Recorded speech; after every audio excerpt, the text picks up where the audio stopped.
Ever found yourself in a place so remote, so quiet, that nature itself seems to hold its breath, watching you? That's the chilling sensation at the heart of Algernon Blackwood's masterpiece, The Willows. Let us take a canoe trip down the Danube and dive into one of the greatest weird tales ever written. The story follows two friends on a canoeing holiday. As they navigate the vast, swampy floodplains of the Danube River, they decide to camp for the night on a small, sandy island overgrown with willow bushes.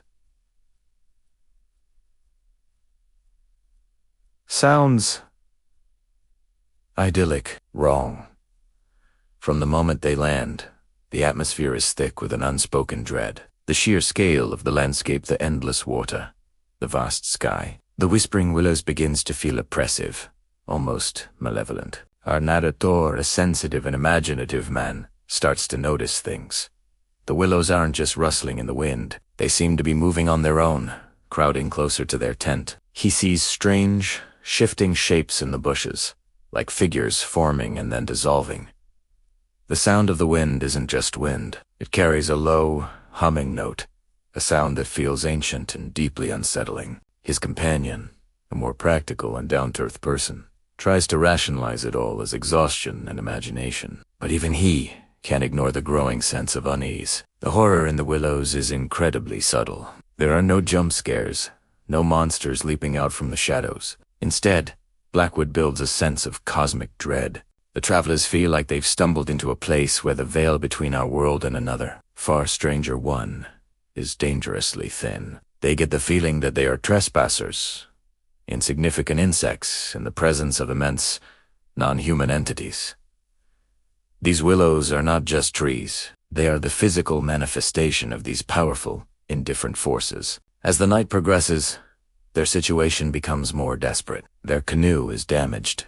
Their provisions are disappearing, and the humming sound intensifies, vibrating through the very ground they stand on. They hear a sound like a great gong being struck, echoing across the water. The story culminates in a terrifying sequence where the narrator believes these entities are trying to tap or absorb them, to pull them into their alien dimension. They find strange, funnel-shaped holes in the sand, as if something has been burrowing up from below. The genius of the story is that we never truly see the thing.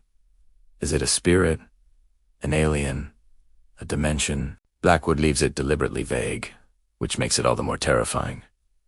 The true horror isn't a creature. It's the dawning realization of humanity's utter insignificance in a vast, uncaring cosmos. It's the feeling that the familiar world of trees, wind, and water is just a thin surface, and beneath it lies something ancient, powerful, and utterly beyond our comprehension. The Willows influenced countless writers, including the legendary H.P. Lovecraft, who called it the finest supernatural tale in English literature. It's a masterclass in creating atmosphere and suggestion. It shows that the most profound horror doesn't come from what we see, but from what we can barely perceive, that frightening sense that we are very, very small and not at all alone. So, the next time you're out in nature and you feel that little shiver down your spine, maybe it's not just the cold. Maybe you've just brushed up against the willows. Thanks so much for watching. If you enjoyed this deep dive into classic horror, be sure to like this video and subscribe for more explorations into the weird and the wonderful.